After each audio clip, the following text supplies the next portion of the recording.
isu kebencanaan yang kami bahas itu menjadi sangat lokal karena membicarakan soal potensi kebencanaan yang ada saat itu. Kita membayangkan punya data bahwa kota Palu ini dilintasi sesar, Palu Koro yang terkenal itu, tetapi belum mendalami. Jadi baru punya informasi awal tentang misalnya sesar Palu Koro.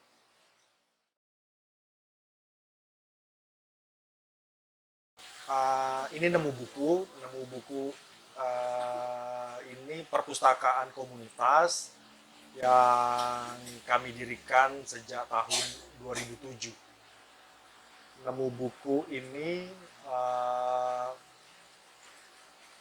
saya dirikan itu karena ingin punya ruang alternatif teman-teman pegiat literasi yang saat itu hampir rasanya tak ada ya. Jadi tak ada ruang kumpul bersama yang kemudian disatukan oleh buku. Kemudian nemu buku berkegiatan sejak tahun 2007 dan hingga sampai sekarang 2023, jadi kurang lebih berapa tahun ya? Lumayan lah ya. Banyak suka dukanya nemu buku. Ada banyak kegiatan di nemu buku, tapi tentu kegiatan yang paling utama yang terkait dunia perbukuan. Yang sampai hari ini ada, misalnya kemudian teman-teman punya kegiatan membaca. Membaca itu bahasa Kaili yang artinya membaca, jadi seperti arisan bacaan gitu ya. Kemudian kami punya gala buku, dan juga selain buku, kami punya kegiatan-kegiatan lain yang terkait dunia literasi. Misalnya kita apresiasi film, karena awalnya juga tumbuh komunitas film di sini. Kemudian juga ada teman-teman dari komunitas seni yang beragam itu, ada anak seni rupa, anak seni sastra, dan musik. Mereka kemudian berinteraksi. Jadi nemu buku sejak 2007 jadi seperti ruang bersama yang mempertemukan banyak orang dengan latar minat yang berbeda gitu ya. Itu perkenalan nemu buku.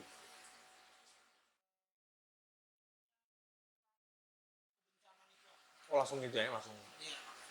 Oke, nemu buku kemudian juga ikut dalam topik kebencanaan itu di tahun-tahun setelahnya. Jadi sejak 2007 nemu buku ada, jadi kita pakai waktu itu garasi kecil.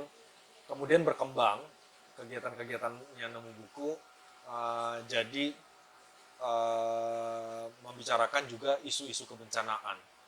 Ya mungkin sejak 2 tahun setelah nemu buku berdiri 2007 ya, 2009, 2010, yang saat itu saya dan kawan-kawan paling banyak teman-teman yang aktif di LSM lingkungan ya, teman-teman aktif LSM lingkungan, jurnalis, itu kemudian jadi juga tempat ngumpulnya di nemu buku, kemudian membicarakan isu-isu kebencanaan. Dan isu kebencanaan yang kami bahas itu menjadi sangat lokal karena membicarakan soal potensi kebencanaan yang ada saat itu. Kita membayangkan punya data bahwa kota Palu ini dilintasi sesar, Palu Koro yang terkenal itu, tetapi belum mendalami. Jadi baru punya informasi awal tentang misalnya sesar Palu Koro. Nemu buku lalu jadi tempat membicarakan hal-hal yang terkait kebencanaan, juga tentu saja lingkungan, karena lingkungan menjadi rasanya aspek utama dari topik kebencanaan itu. Itulah kenapa akhirnya teman-teman yang membicarakan isu kebencanaan di nemu buku saat itu adalah teman-teman yang aktif di LSM lingkungan. Yang sampai hari ini bahkan ketika forum pengurangan risiko bencana baik provinsi maupun kabupaten kota terbentuk di Palu, Sigi, di Donggala, di Sulawesi Tengah yang lebih luas, itu teman-teman yang sejak awal ketika inisiasi pertama membicarakan tentang kebencanaan di nemu buku itu sampai hari ini masih konsisten ya membicarakan tentang kebencanaan. Kita saat itu tuh belum bilang itu literasi kebencanaan ya, tapi bahwa membicarakan kebencanaan yang terkait dan dekat dengan peristiwa di Sulawesi Tengah itu jadi penting. Tetapi yang masih sangat segmented ya saat itu. Kawan-kawan yang mau peduli dan mau membicarakan tentang kebencanaan itu masih sangat sedikit. Gitu. Faktor kenapa dia sedikit itu lebih karena kita tidak punya informasi yang cukup gitu, saat itu. Itulah kenapa lahir ekspedisi Palu Koro misalnya.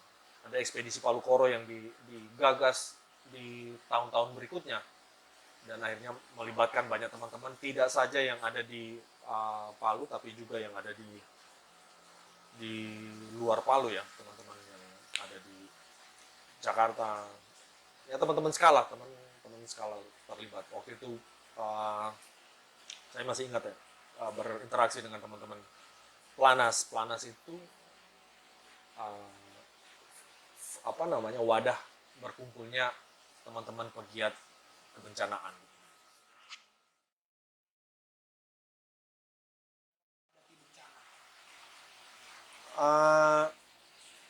Ya bisa, bacaan tentu bisa meningkatkan kapasitas ya warga. Tetapi jauh lebih penting dari itu adalah bacaan yang bisa diakses oleh pembaca luas dan isu yang dihadirkan di sana itulah isu-isu yang dekat. Jadi bacaan dengan topik atau tema-tema yang dekat. Contoh misalnya kita mengenal tsunami misalnya, tapi ternyata tsunami di Palu, di Sulawesi Tengah yang terjadi di 2018 misalnya atau 96 yang agak ke belakang, itu tsunami-nya tidak sama seperti tsunami Aceh yang tahun 2004. Nah, informasi yang jadi relevan dengan apa yang harusnya dibaca oleh orang Palu atau orang Sulawesi Tengah itu adalah yang apa yang terjadi dekatnya dia gitu. Pengetahuan tentang kebencanaan yang ada di Sulawesi Tengah. Bahwa dia juga atau setiap orang harusnya punya pengetahuan tentang tsunami yang beragam karakternya, itu penting. Tetapi jauh lebih penting tentu menghadirkan bacaan atau buku yang memberikan informasi dan pengetahuan yang cukup tentang ancaman yang dekat dari dia. Misalnya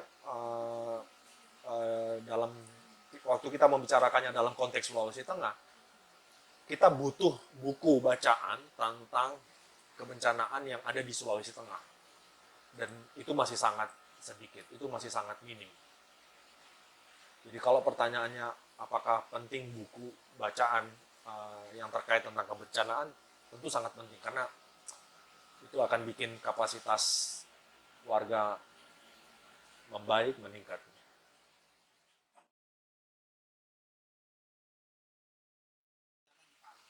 Ya mungkin pertama ini mungkin ya asumsi ini harus bisa dibuktikan. Asumsi tentang misalnya niat pemerintah daerah untuk memproduksi bacaan-bacaan misalnya. Nah, niat baik untuk memproduksi bacaan-bacaan atau pengetahuan tentang kebencanaan itu tidak sebaik misalnya kegiatan-kegiatan lain yang terkait rehabilitasi dan rekonstruksi pasca bencana. Misalnya. Jadi kita harus dorong pemerintah daerah juga tentu saja lembaga lain yang concern terhadap pengetahuan tentang kebencanaan untuk memproduksi sebanyak mungkin informasi dan pengetahuan tentang kebencanaan. Itu yang harus dilakukan gitu ya. Jadi memproduksi pengetahuan lewat bacaan, lewat audiovisual, lewat media sosial, karena orang bermain media sosial hari ini jauh lebih besar, impact-nya jauh lebih besar. Itu sangat penting untuk membuat kebencanaan ini jadi sehari-hari gitu. pembicaraan tentang kebencanaan itu menjadi keseharian di warga.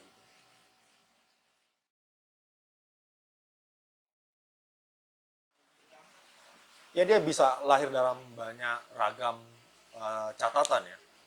Kebencanaan kan bisa dibicarakan dari beragam cara gitu, dari beragam sudut pandang. Misalnya kita bisa dekati dia dengan fiksi lewat cerita, atau misalnya dengan buku-buku non fiksi yang modelnya ensiklopedia. Uh, saya toko rasanya tidak percaya bahwa kita punya minat baca rendah. Yang rendah di kita itu akses terhadap bacaan.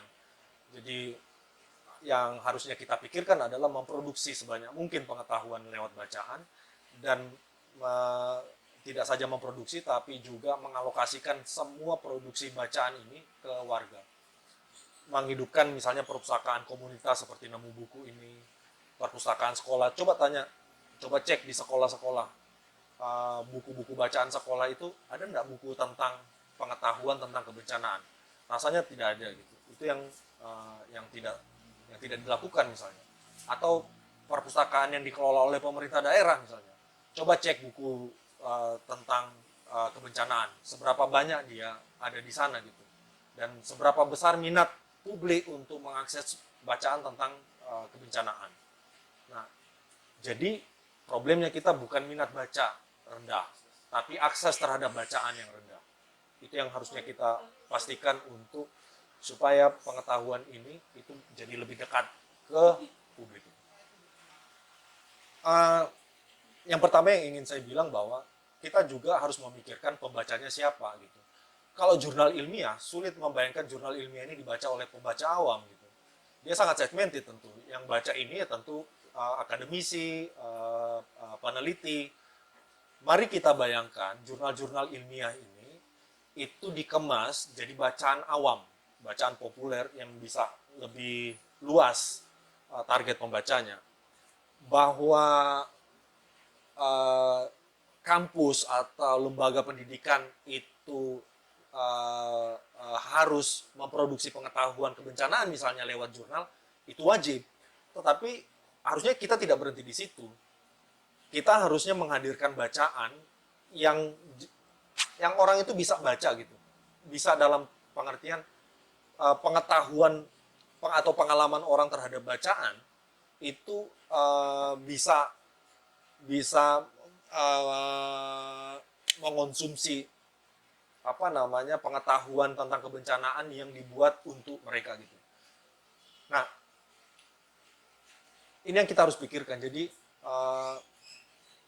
jurnal yang pembacanya segmented itu dibuat jadi lebih luas. Buku populer. Kurang lebih. Jadi ada upaya untuk menghadirkan misalnya membicarakan pengetahuan tentang kebencanaan itu bisa dikonsumsi bahkan oleh anak-anak. Buku-buku ensiklopedia misalnya. Itu yang harusnya kita pikirkan. Yang terkait soal teknologi informasi, ya kita sama-sama tahu ya, di Jawa juga masih ada wilayah-wilayah yang tidak bisa jangkau internet misalnya. Jadi sulit membicarakan Indonesia Timur kalau misalnya di Jawa juga masih punya problem yang sama gitu. Jadi problem akses internet atau teknologi informasi itu juga masih jadi kendala tentu. Jadi dua soal ini, bacaan fisik, kendalanya adalah kita belum menghadirkan bacaan-bacaan yang populer, yang pembacanya itu lebih luas. Yang kedua soal akses terhadap internet, ya Jawa aja masih begitu, bagaimana Indonesia Timur? Jadi gapnya itu masih terjadi. Oke, Kota Palu itu betul. Kota Palu itu pernah membuat satu buku tentang kebencanaan dalam bahasa daerah. Judulnya Lingu. Lingu itu bahasa Kaili untuk gempa. Apa yang jadi soal di buku ini? Yang jadi soal di buku ini adalah buku ini tidak disosialisasi ke guru. Guru kan yang mengajarkan buku ini di dalam kelas. Jadi guru itu tidak punya pengetahuan yang cukup untuk ngasih tahu ke murid tentang isi buku. Jadi itu soalnya. Nah, contoh misalnya, kita membicarakan tentang pendidikan kebencanaan dari level yang paling rendah di PAUD, TK, lalu SD, SMP, SMA, sampai perguruan tinggi. Yang jadi soal adalah pendidiknya itu tidak dibekali pengetahuan tentang kebencanaan. Dia mau ngajar apa di depan kelas tentang kebencanaan? Jadi misalnya niat baik itu sudah ada, misalnya niat baik untuk mendeliver pengetahuan atau informasi tentang kebencanaan ini lewat lembaga pendidikan. Tapi niat baik ini itu tidak cukup kalau pendidiknya itu tidak dibekali pengetahuan yang baik untuk mensosialisasikan tentang kebencanaan. Jadi buku yang disusun itu jadi tidak tersampaikan dengan baik di peserta didik karena gurunya itu tidak dibekali pengetahuan tentang isi buku.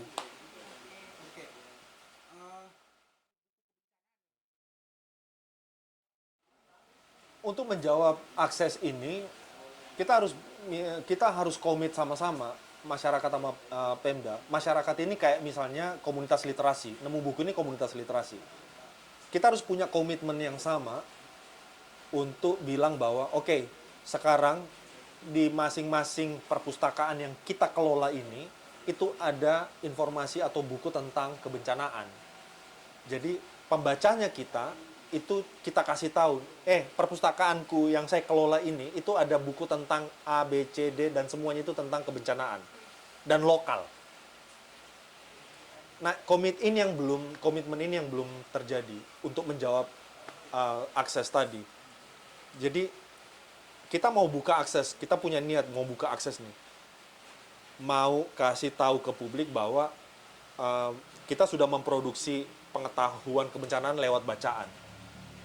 Tetapi kita belum punya komitmen untuk bikin supaya perpustakaan daerahnya kita itu ngasih tahu bahwa koleksinya kita itu ada koleksi bagus tentang buku kebencanaan. Nemu Buku ini agak-agak pede waktu orang datang ke sini nanya tentang buku kebencanaan. Buku Ekspedisi Palu Koro ada di sini. Penelitian-penelitian tentang kebencanaan ada di sini. Mana lagi ya? Jadi komitmen ini yang harapannya hadir di perpustakaan daerah misalnya. Hadir di perpustakaan sekolah. Perpustakaan sekolah itu ujung tombak menurutku.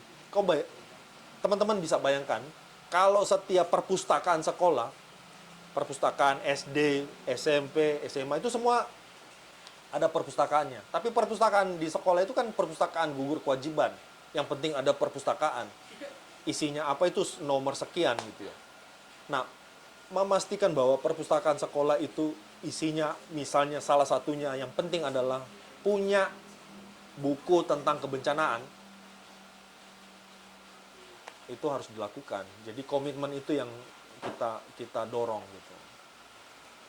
Sekolah, perpustakaan daerah, perpustakaan komunitas. 3 ini kalau komit untuk menghadirkan akses terhadap bacaan dan khususnya pengetahuan tentang kebencanaan, saya yakin upaya untuk bikin supaya kita punya kapasitas jadi lebih baik tentang kebencanaan itu jadi agak lebih cepat lah. Agak lebih cepat. Kita tidak bisa jamin kapasitas warga itu jadi cepat dengan kegiatan atau ada satu gerakan gitu. Tapi paling tidak kita bisa membayangkan dari komitmen gerakan literasi bersama itu antara masyarakat dengan pemerintah, kalau mau sama-sama bisa jadi lebih cepat. Saya yakin isu-isu lain juga sama gitu ya, bukan isu kebencanaan aja. Isu-isu lain yang dia butuh di mainstreaming istilahnya, diarus utamakan, itu kalau dikerjakan bareng dalam konteks gerakan literasi misalnya, kalau perpustakaan itu kan gerakan literasi ya, itu jadi lebih, akselerasinya jadi lebih baik lah. Tidak jalan di tempat, ada progres gitu.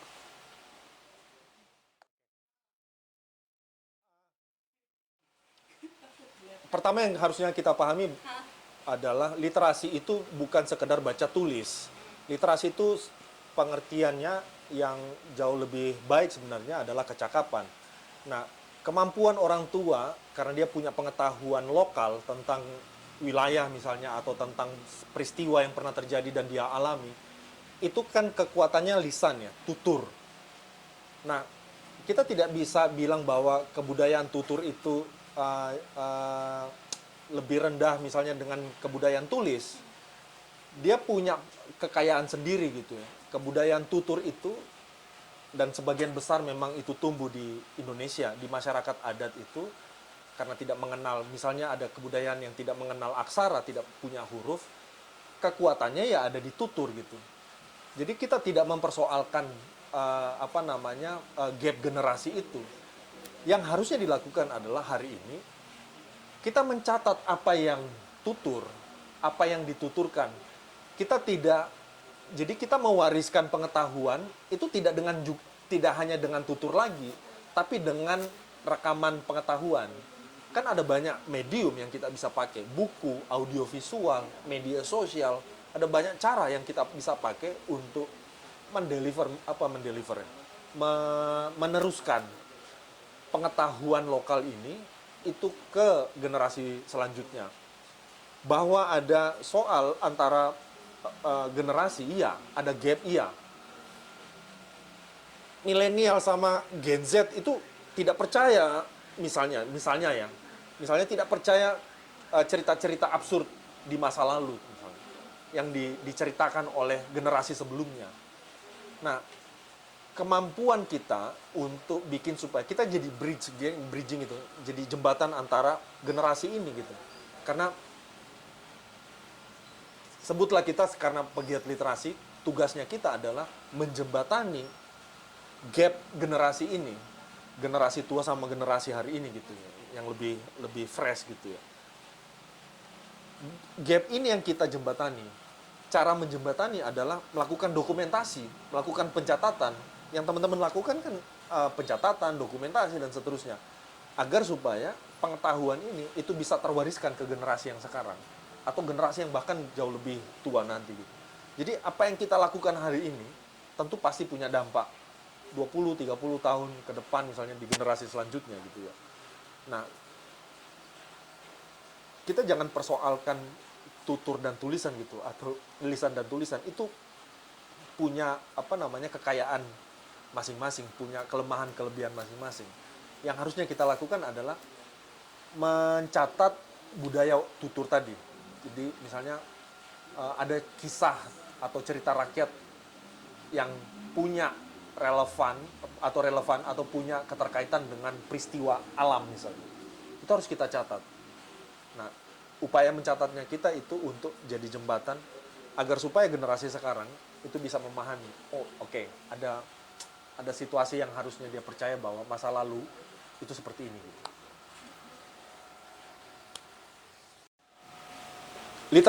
Literasi bencana atau literasi kebencanaan di Sulawesi Tengah dan pemahaman ini ke pemangku kepentingan di daerah menurut saya masih rendah, bahkan masih sangat rendah. Karena memahami kebencanaan itu hanya sebagai peristiwa.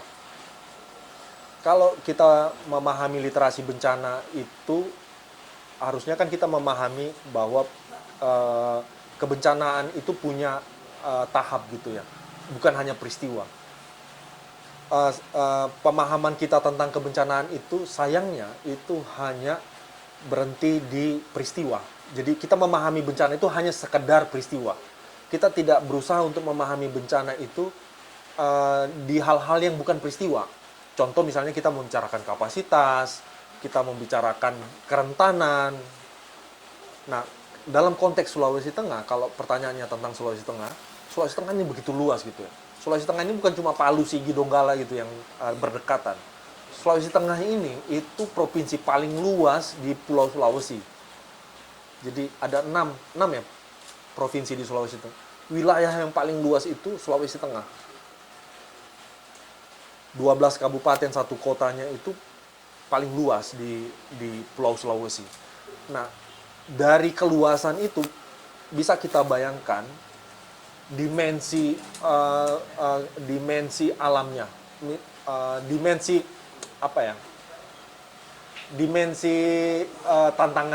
tantangannya memahami literasi kebencanaan tidak saja di pemerintah daerah, bahkan warga. Karena yang jauh lebih penting buat saya adalah warga, bukan bukan pemerintah gitu ya. Warga ini kan jauh lebih banyak, masyarakat ini jauh lebih banyak gitu. Tapi ya karena kita paternalistik kulturnya, jadi kita apa yang pemerintah pahami, itulah yang warganya pahami gitu ya. Nah, kalau pertanyaannya seberapa punya pemahaman pemangku kepentingan di Sulawesi Tengah terhadap literasi kebencanaan, saya akan jawab rendah. Kenapa? Karena ya saya lanjut ya. Ya, buat saya rendah. Buat saya rendah. Indikatornya ya tadi gitu. Jadi kita baru memahami kebencanaan itu sebagai sekedar peristiwa. Bahwa kita punya upaya, ya kita apresiasi ya. Peristiwa 2018 itu seperti membuka mata semua orang, khususnya yang di Palu, Sigi, Donggala yang terdampak ya, bahwa bencana itu tidak sekadar peristiwa gitu. Bencana itu harus dipahami siklusnya. Gempa ini berulang gitu. Bencana ini bikin orang yang terdampak itu punya logika baru, logik baru gitu. Gempa ini sesuatu yang yang alamiah gitu ya. Dan logik baru setelah peristiwa ini harusnya dipahami bahwa yang bunuh banyak orang ini misalnya gempa ini bukan gempanya yang bunuh misalnya banyak orang yang bunuh banyak orang ini tsunami, likuifaksi, rumahnya tidak kuat gitu. Logik itu yang jadi kesadaran baru, bukan sekedar peristiwa. Jadi literasi bencana itu tidak sekedar mengingat misalnya tanggal sekian, bulan sekian, tahun sekian ada peristiwa.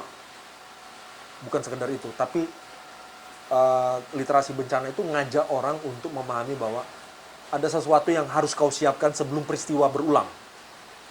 Banjir bandang itu pasti berulang. Gempa bumi itu pasti berulang. Yang kita cuma bisa lakukan adalah berharap supaya gempanya tidak merusak. Gempa pasti berulang gitu. Dan bahkan kita percaya bahwa satu waktu gempa, karena dia menyimpan energi dari waktu ke waktu itu, akan ada momen ketika dia melepas dan dia rilis energinya itu, dia pasti merusak. Dia pasti merusak. Nah, kita harus menyiapkan itu. Nah, kalau ditanya literasi bencana kita tinggi, sedang, atau rendah, saya akan bilang rendah. Karena kita bahkan misalnya belum punya kebiasaan untuk simulasi misalnya. Kita belum sampai pada tahap pembiasaan. Kalau kita sudah sampai pada tahap pembiasaan, kita akan punya seperti SOP bahwa ketika gempa terjadi apa yang harus dilakukan. Itu yang yang jadi indikator literasi bencana di satu daerah itu ada di peringkat yang mana gitu. Atau contoh-contoh lain misalnya itu bisa kita lihat di ketangguhan. Daerah-daerah kan di peringkat ketangguhannya. Provinsi, kabupaten, kota itu bahkan ada semacam modul yang dipakai untuk memeringkat seberapa tangguh daerah misalnya. Dari banyak ancaman ini. Bencana geologis, bencana hidrometeorologis. Nah, peringkat-peringkat ketangguhan ini itu bisa kita lihat misalnya. Palu sudah pernah buat misalnya. Kabupaten Sigi pernah buat. Donggala rasanya juga pernah buat. Provinsi juga Sulawesi Tengah pernah buat. Di mana posisi misalnya Kota Palu dalam ketangguhan itu atau dalam kapasitas kebencanaan itu. Contoh misalnya kota ini punya dokumen rencana kontingensi gempa bumi tsunami. Oke. Skornya itu tinggi sebagai kota yang punya dokumen itu. Pertanyaan lanjutan terkait dokumen ini, apakah dokumen ini itu disimulasi gitu? Kalau iya, berarti literasi bencananya baik gitu. Tapi kalau belum, atau tidak pernah bahkan misalnya, dokumen simulasi itu, dokumen Rencon itu disimulasikan misalnya, ya nol berarti. Rendah berarti. Itu logiknya gitu, itu logikanya gitu. Atau contoh kasus lain. Contoh kasus lain, pemerintah daerah itu bikin peraturan daerah tentang tata ruang. Tata ruang yang dibayangkan pemerintah daerah itu ramah lingkungan misalnya. Ini perda yang tata ruang. Di satu sisi perda tata ruangnya ini ramah lingkungan. Tapi ada di waktu yang sama, ada peraturan daerah di daerah yang sama itu misalnya kasih izin tambang. Kan tabrakan ini. Jadi satu sisi skornya bagus gitu. Di saat yang sama skor hal yang lain itu membatalkan ini gitu. Ngerti ya? Jadi itu yang kadang bikin pertanyaan tentang apakah literasi kebencanaan di daerah A, B, C dan seterusnya itu baik atau jelek atau buruk misalnya, atau tinggi, sedang atau rendah. Nah, kalau teman-teman tanya Sulawesi Tengah, saya akan bilang rendah. Itu jawabannya.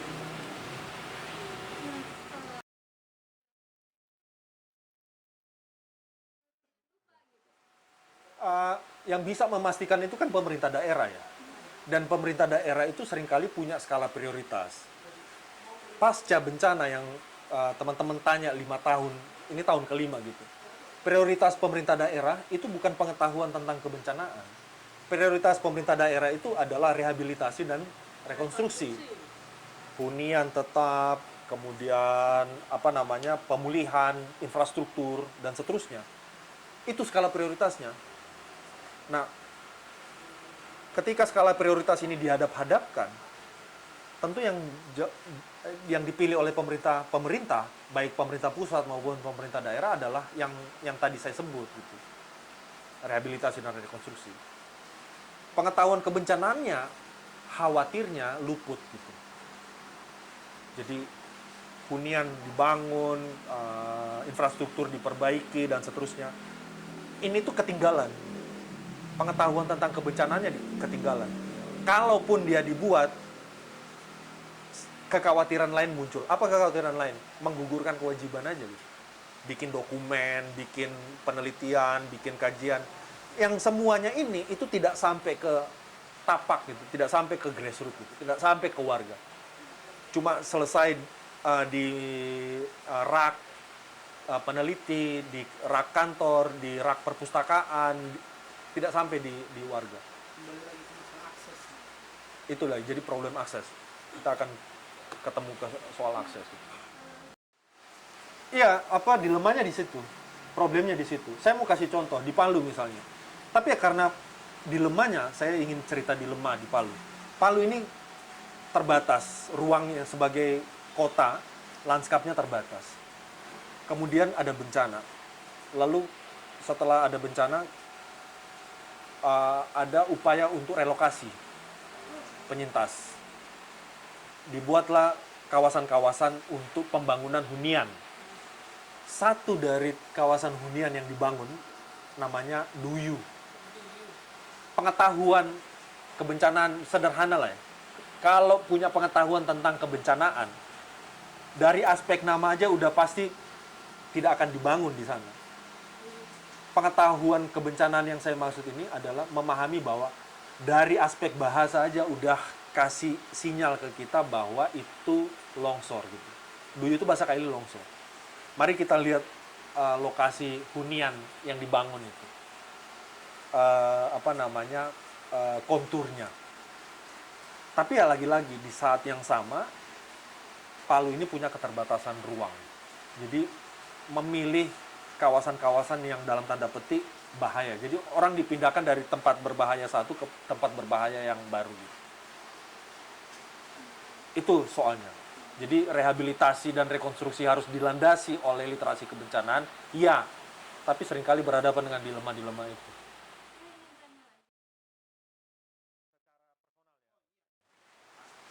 Saya tuh pernah pernah baca satu buku bagus ya. Eh, Judulnya The Ghost of Tsunami. Eh, saya direkomendasikan kawan, kamu baca ini. Aduh, saya lupa namanya. Dia jurnalis. Saat dia nulis itu dia di Sendai. Jadi dia nulis 5 tahun setelah peristiwa. Jadi buku itu terbit 5 tahun setelah peristiwa gempa Tohoku yang Sendai 2011. Buku itu buat saya menarik karena karya jurnalistik yang ditulis dengan gaya bercerita gitu. Jadi kita tuh kayak baca novel gitu. Tokohnya anak kecil yang dia ceritakan dari awal sampai akhir, detail bagaimana cerita tentang gempanya, tentang tsunami, bagaimana orang-orang menyelamatkan nyawanya gitu, menyelamatkan diri gitu. Itu salah satu buku bagus ya tentang bencana gitu, The Ghost of Tsunami. Buku yang lain yang buat saya penting dibaca orang adalah buku Ekspedisi Palu Koro gitu. Buku Ekspedisi Palu Koro itu buku perjalanan yang menarik gitu ya, karena dikerjakan dengan banyak keterbatasan. Lalu buku itu bahkan hadir sebelum peristiwa besar ya 2018 terjadi gitu. Jadi buku itu seakan lahir dari kegelisahan bahwa akan ada peristiwa besar, karena waktu itu buku itu melibatkan peneliti-peneliti geologis gitu ya, yang concern sama geologi di Sulawesi dan khususnya Sulawesi Tengah. Ada Pak Mudrik, ada Pak Ade, ada banyak kawan-kawan geologis yang ikut menyumbangkan pikiran di buku itu. Jadi salah satu buku penting yang buatku monumental gitu adalah buku Ekspedisi Palu Koro. Ada banyak buku sih yang bisa ditelusuri tentang kebencanaan.